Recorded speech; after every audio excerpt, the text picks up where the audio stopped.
I want to read this. I haven't seen it, but I think this is gonna be really interesting while we are waiting for the match to begin. Sacriel Bow is a different sort of a Twitch streamer, lacing his exploits in the escape from Tarkov with a tons of a good device. Lacing his exploits. Sacriel. Exploits. Negative high, by the way. That makes him uniquely qualified to help new players get into this extremely intimidating survival game. Sacriel has been on a survival multiplayer beat since before PlayerUnknown Battlegrounds was even a thing here and blah blah blah. Okay. Tarkov latest update increased the scale of a parties. What is the ideal number of the players to drop in with a beginner? I would say 2. I would say 2. 1 seems like not enough these days, and just having another pair of eyes is incredibly useful, I imagine, but 3 feels too many. Duos is a perfect group size for a Tarkov, especially as a beginner. I completely agree. Once you know the map and you can stalk a players effectively, there is a room for 3 and maybe 4 men. No. 2 people is the best. If you cannot beat the whole lobby as a duo, you fucking suck. It is pretty much it. It is pretty much it, man. Everything more than duo is just beating the fights in the numbers. No skill at all. No.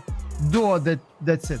Because if you can count more than 3 or 4, you can also count as 5 and just rush the fucking factory that has a 6-man lobby max. Which means when you queue up as a 5-man team, there is gonna be 1 more PNC in the goddamn raid with you. Skill, by the way, you know? No. One thing, my squad does say steps. If one of us thinks they hear an enemy, simply hearing the word steps tells all of our squads immediately stand still, so you can establish in any remaining footsteps. Oh my god, Sacriel is exploiting the footstep hoarding, dude, sound hoarding, dude.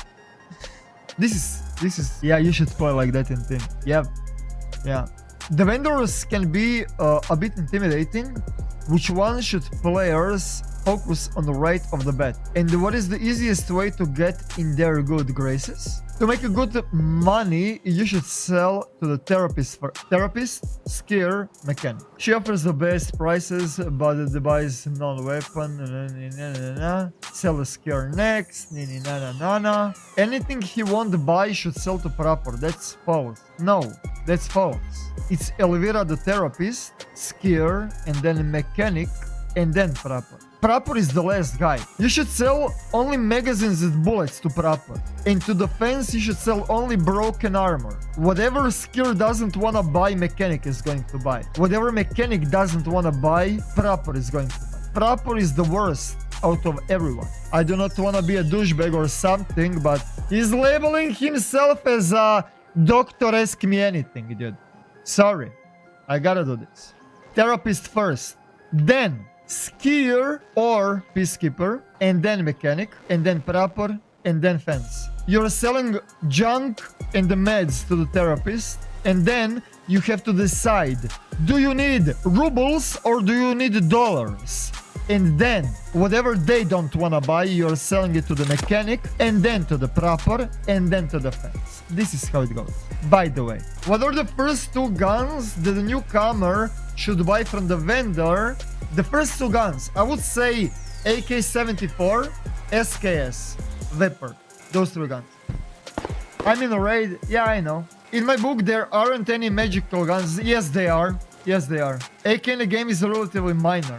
Early game, arguably better. Okay, the only reason why I shouldn't buy AK-74, SKS, or a Viper is to max out my recoil reduction the fastest, and that should be PP-19. Try to explain the free scav. He didn't even said what are the best guns as a beginner. 500 types of the AK? No. You should never pick 7.6239 AK. Never. Because there is way too much recoil. Even as a level 50, you cannot control the recoil on the AKM. You need to have GG recoil reduction skill to use AKM. If you don't have the GG recoil reduction, you have to shoot the enemies in the balls. I would say AK-74. That's it. Only one gun is relevant for the early gameplay. AK-74. Hunter SKS, sure, but no. AK-74.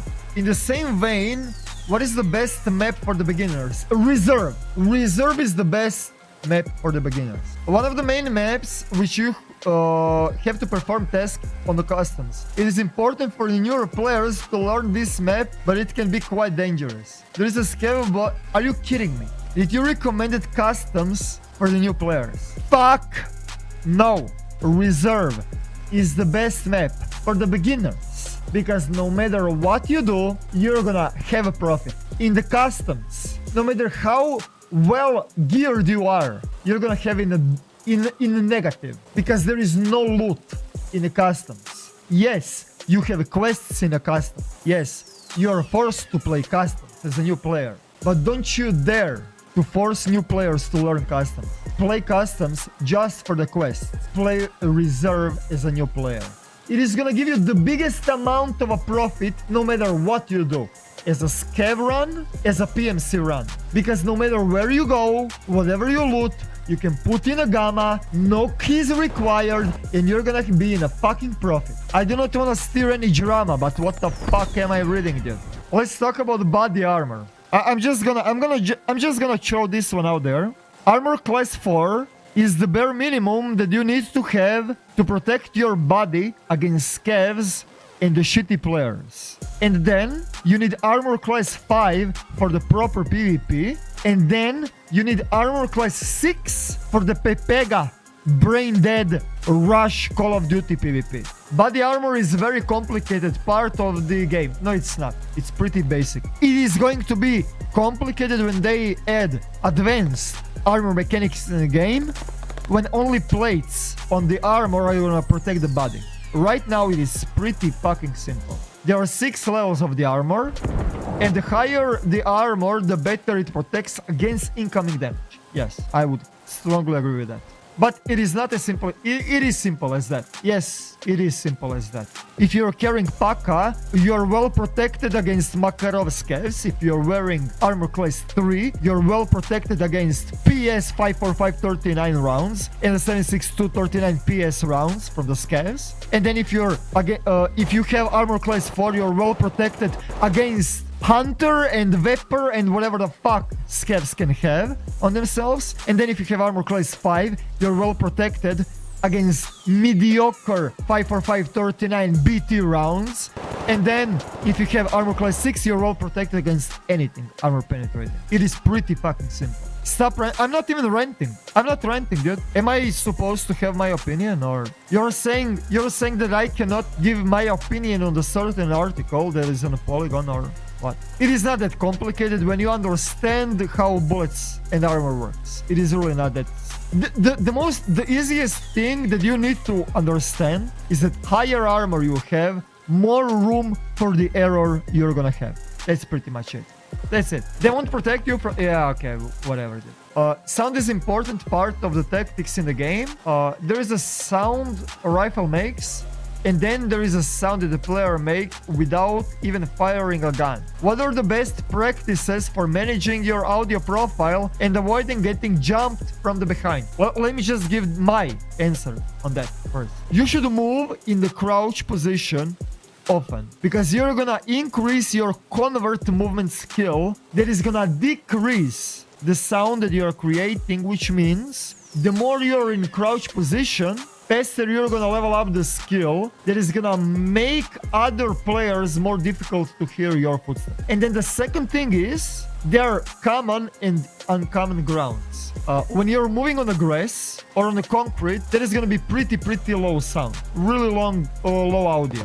The thing that is creating a really loud noise is wood and the metal, and you should always sneak on the wood and metal. Understanding the sound you hear and make is vital for staying alive in Escape from Tarkov. Even something as simple as aiming your gun at somebody, it will make a sound they can hear, which can betray your position. That is correct. The higher ergonomics your gun has, lower sound you're gonna produce. Which means when you're playing with the Mosin by default has a really crappy ergonomics, and you're gonna always create a louder noise while ADSing with the Mosin than, for example, with the pistol. It is important when ambushing somebody to aim down the sight as early as possible, I agree. So you do not have to do when within the audio range. I mean, it depends. The audio right now in the Tarkov is really fucked up. Enemy is gonna hear your sound like fucking half of a second way too late. So you can aim down the sight. As soon as you try to shoot, the enemy will not have time to react because audio is fucking crap in the Tarkov. So you can aim down the sight and then shoot immediately after it without any problem. The floor you stand can also make a different sound which travels a different distance. Common and uncommon. Walking slowly on metal is louder than walking quickly on the grass. It depends. Some helmets, such as a Kiver and Kolpak, actually reduce the amount you can hear. And you cannot even equip the headsets. Many players would rather have the unprotected head. Yes. Yeah. I would never do that, though. I would never do that.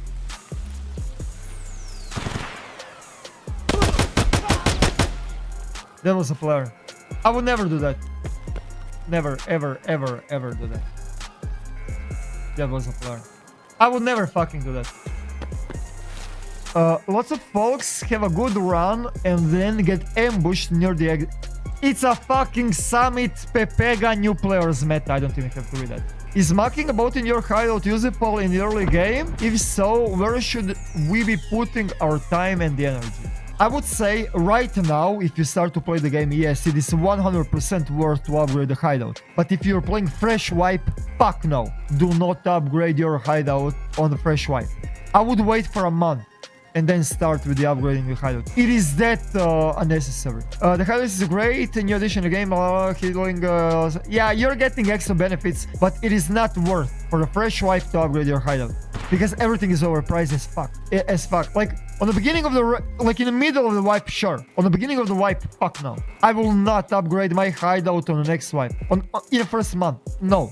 I'm gonna sell everything that I get for hideout. Everything. He's again mentioning the Scavs, and I agree with that. As a new player, you should play Scavs as much as possible. And that's it. I disagree with a lot of things. But okay.